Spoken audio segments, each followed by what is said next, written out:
Well, welcome back to Food Service Education. Today, we're breaking down the top 10 concepts most students fail to understand when it comes to taking the ServSafe exam on exam day. These are the areas where I've seen students struggle the most, not because they're not smart, but because the ServSafe exam is designed to test your management level reasoning, not simple memorization. So on the screen in a second, you're going to see a broad topic of headers only. I'm going to walk you through each one with real-world chef logic so that the ideas click permanently. No guarantees. There's no magic promises here. I can't make any claims about passing or scores. What I can do is teach you the way I teach my own team. Practical, chef-tested reasoning that prepares you to think clearly on exam day. So starting with the first one, let's talk about time, temperature, abuse. I'm going to go through 10 concepts with you. This is the number one failing point because students memorize numbers, but they don't understand the why behind time and temperature and why that matters. You see, bacteria doesn't grow at the same rate across the whole temperature range. There's a specific zone where they explode in growth. And in a real-world kitchen, time and temperature abuse can happen when we leave food sitting for too long, we cool it improperly, we reheat it incorrectly, or we simply don't monitor the temperatures. It usually requires something from one of us managers to do. And if you don't understand the logic behind time and temperature control, the exam questions will feel confusing. But once you get the reasoning behind it, every question becomes easy to eliminate down to the correct answer. Now, I've created an entire playlist dedicated to helping you understand the why behind how we take the ServSafe exam. And it's at the top of my playlist on the homepage, titled Don't Fail ServSafe, Study with Clarity. It's a new playlist that I recently launched in 2025, and it's gotten a lot of traffic and reviews from students. And I've found that a lot of people are finding it helpful based on the data. So definitely check that out. I have questions 1 through 95 on there, and I just recently posted 91 to 95. So definitely go give that a little bit of love and check out the entire playlist. It's there to support you and help you in your journey to becoming better equipped so you can, prepare for yourself when you go to take the exam. Now, these are not exact exam questions, but they are type of questions that could appear on the test. It's all there to help you better understand the format of the test, because if I'm speaking honestly, the ServSafe practice test does not do a very good job at explaining how they ask questions. Usually the practice exam that you'll see, very few is explained. They don't do a very good job at going into depth or giving you real-world examples. Therefore, when you go to take the test, you most likely are going to fail the test, right? If you utilize that as a practice resource. So that's why I encourage you, subscribe to Food Service Education. If you can become a member, choose a tier that fits you well. Get engaged with us, ask questions, go on the posts, check out all the community posts that we put out there. Everything on this page is designed with you in mind to make you successful in the long run. So let's get back into it. Number 2 of the 10 things we're talking about today that mess up students when they go to take their exam is cross-contamination control. Cross-contamination is another area where students get tripped up because they know the rule, but they don't know the why. That's why on that playlist I was just talking to you about, ServSafe with Clarity, I talk about the why. Why are the wrong answers wrong and why is the right answer right? We talk about the why. So we want to make sure you understand the WHY, the why. You must understand which foods pose the highest risks, what order they belong in, and what tools need to happen between those tasks. Not because the book says so, but because that's what keeps your customers safe. The exam is there to test whether you understand the logic of preventing raw juices, pathogens, or allergens from jumping from one food or surface to another. Number 3, cleaning and sanitizing. You see, cleaning and sanitizing questions aren't about memorizing chemicals. They're about understanding the workflow.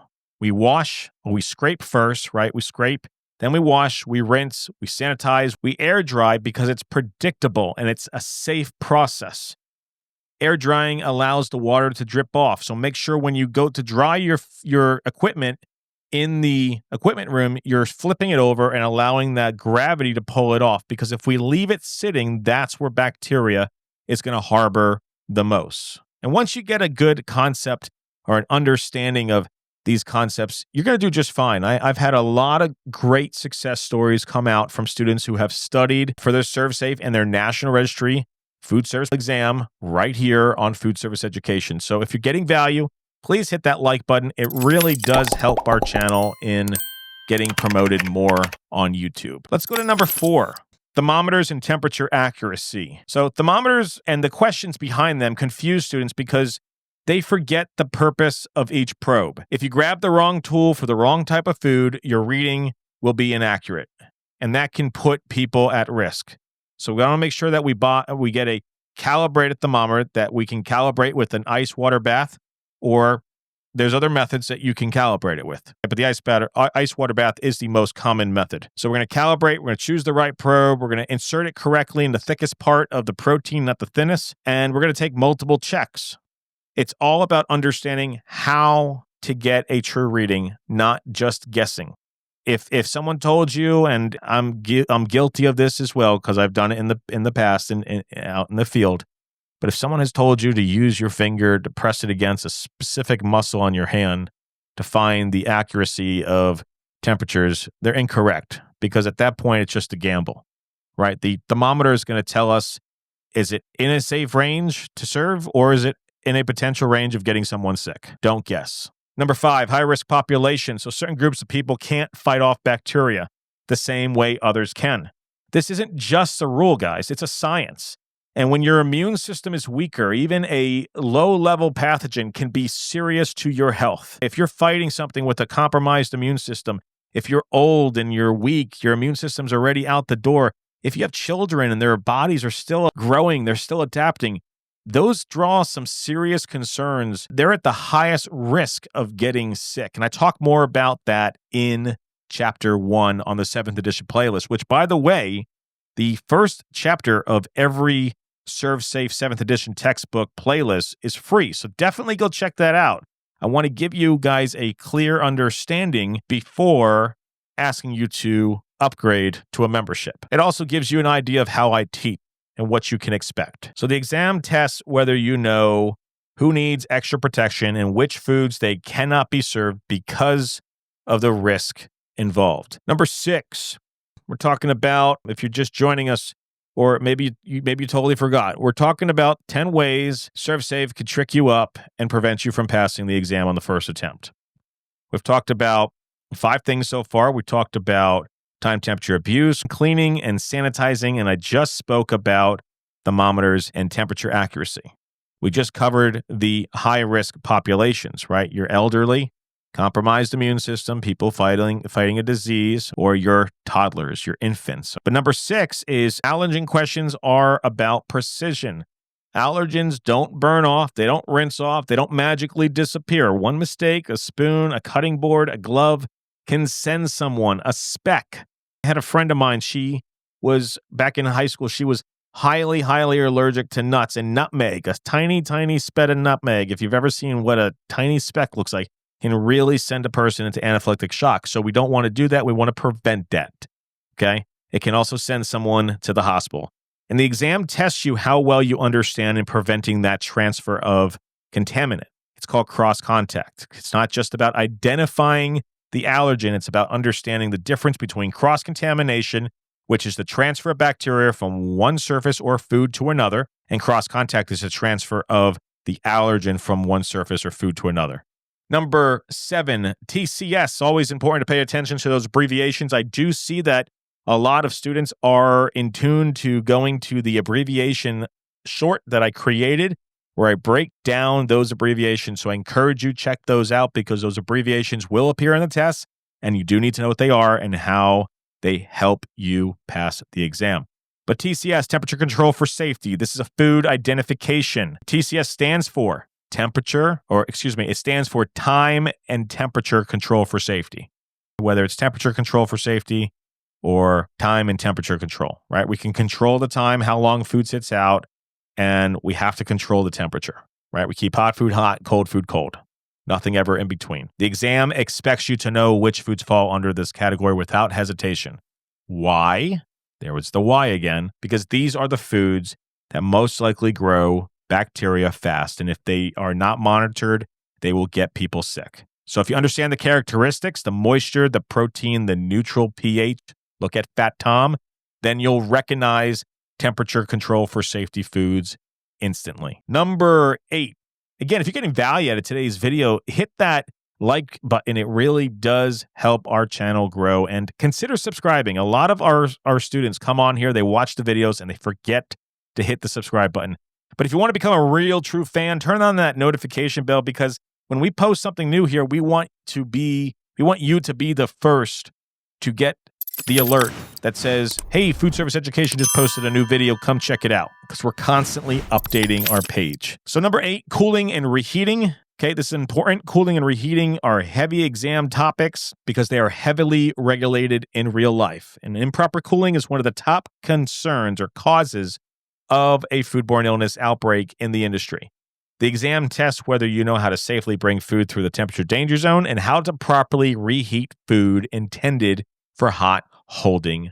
So make sure you know how to properly cool and reheat food. We always cool food from 135 to 70 within 2 hours. Then we have 4 hours to bring it down from 70 to 41 degrees or lower. Reheating, we always reheat to 165 degrees Fahrenheit. Do I sound like I'm rambling here? You know, I'm just super passionate. I know this information inside and out. I have studied it for the last 10 plus years. I've been teaching it here on YouTube for the last 3 years.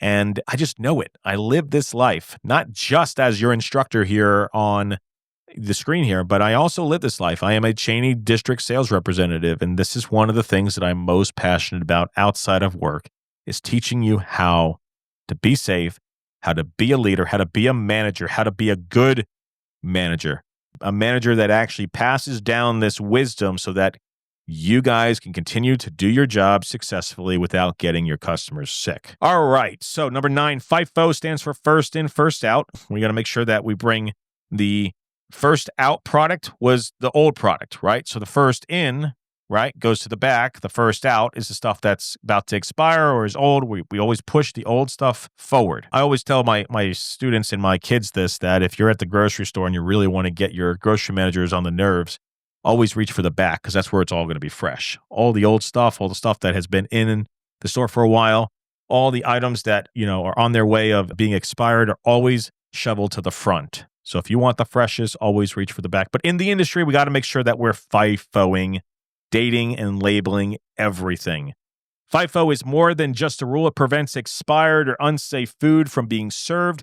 Date marking protects the customer by making sure that we don't keep food for too long. Typical shelf life is about 7 days before food goes bad, but if we cook it, that time frame starts all over again. Storage logic helps prevent contamination and spoilage. The exam wants to see whether you understand why, there's that why again, these practices exist.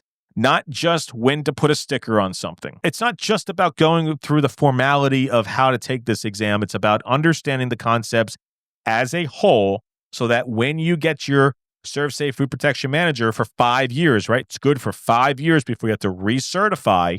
You have a base understanding of how to operate in the kitchen and keep your customers and your employees safe. Customers safer.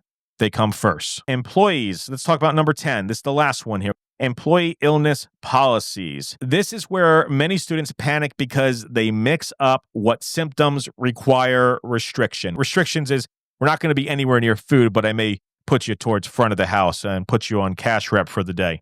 But exclusions means we're going to exclude you from the operation. We're going to prevent you from coming to the operation because we don't want to get any of our employees sick. We don't want to deal with cross-contamination, which is the transfer of bacteria from one person or surface to another. And we're going to make sure that we don't get our customers sick, because our customers are what pay our bills. If you love your job, if you love where you work, they are responsible for keeping that place up and running. So we want to make sure that we are following things logically. Sadly, I've been in the industry for the past 20 plus years, and I've seen way too many people show up for work, or managers tell other managers that, hey, if you don't get your shift covered, you're fired, or we're going to write you up. Like, we're trying to prevent a foodborne illness here, and we're allowing sick people to show up. But that's a whole other story. But the logic is simple. Certain symptoms pose higher risks of spreading illness. So the exam wants to test if you understand how to protect customers and when to take action as a manager. So here's my conclusion. I'm going to wrap up here. Here is how to use food service education to help you prepare confidently, increase your chances of passing on the first attempt. Again, I cannot make guarantees or claims or promises. Everyone learns differently. That's why I offer so many different ways for you to absorb and get the information here, whether it's short content or shorter content on the long form or more comprehensive content. There is a way for you to learn and get the information here, but I cannot make any guarantees that you will pass ServSafe or National Registry on the first attempt. Just can't. Everyone learns differently, and every testing environment is different. And legally, I cannot guarantee outcomes. This is strictly educational guidance, chef to chef, peer to peer. I'm here to support you as best I can. I've been doing this for a long time. I live the life still full time, and food is just a big part of what I do every single day. So here's what I recommend. I want you to first study an order of ServSafe chapters. Start with the 7th edition playlist. First chapter of every playlist is free, including our 5 translated languages. You can get the first chapter preview free to get an understanding of how I teach the tests.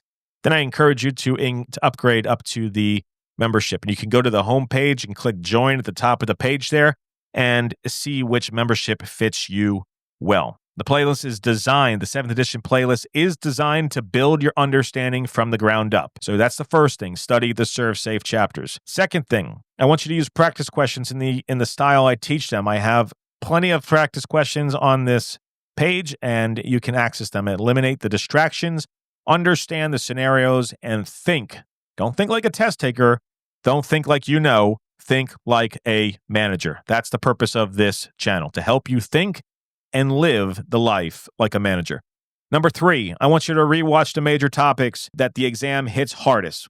Time of temperature, cooling, cross-contamination, cleaning, sanitizing, and employee illness. Those top 10 things that we talked about today, I cover them at some point in the videos. Of the 500 plus videos on this page, I cover those topics. So definitely check that out.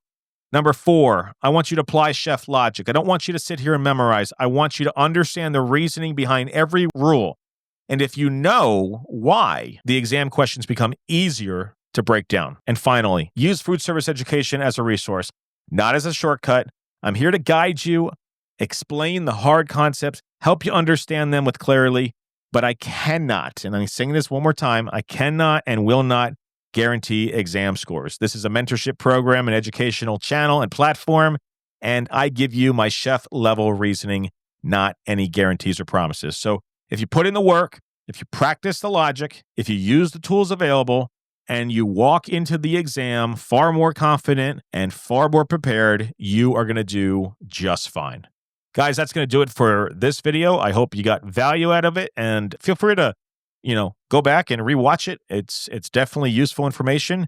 And I'll see you guys on the next video. 18,000 students rely on food service education, but only 246 of them have notifications turned on. And about 84.4% watching right now. You're not subscribed. That's wild. The number one channel that shows up every time you search ServSafe, food safety, or anything in the food service industry, and most students still forget to tap the buttons that help them pass faster. I don't make any claims, but we have a lot of students that have used our channel and have seen a lot of success on the first time around. So take a second, hit that subscribe button, turn on the notification bell. I'll pause for a second. There you go. Thank you so much. Thank you so much for supporting this channel.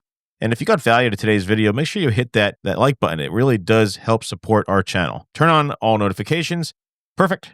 Thank you. Thank you. Now, if you want to go even deeper, the real value is in Pro Chef Plus. That's where most of our serious members get the tools and the perks and the behind-the-scenes support that take them way beyond what YouTube can offer. It's hands down our best value on the channel. So consider joining. It keeps the content alive, supports our team, and it funds the work that we're doing here to push the entire food service industry forward. Thank you for watching, and go check out the next video I picked for you. See you in the next class.